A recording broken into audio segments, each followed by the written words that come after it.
आता स्वयंपाक करायचं तर राखी तिथं जाऊन बसलाय बाबा. स्वयंपाक करायचा नाही.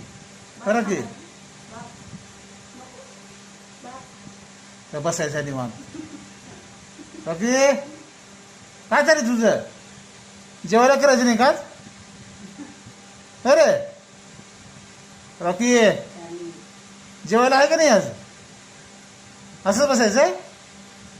काय नाटक तुझा. ये इकडं. बे खूप कुठला की अजून बघतोय माझ्याकडं. हा ये इकडे ये. दादा दादा देऊन तुला. आला का नाही? हा अजून जाऊन बसलाय तिथं. हालायचं नाही. नको मला नको. जा जा. काय तर बनवते चल. नवर. कुठ लवकर. अरे उठ, उठ, उठ, भूक लागली तुला? उठ, उठ, उठ. बाहेर उठ. अरे उठ. उठ. रॉकी उठा. चला.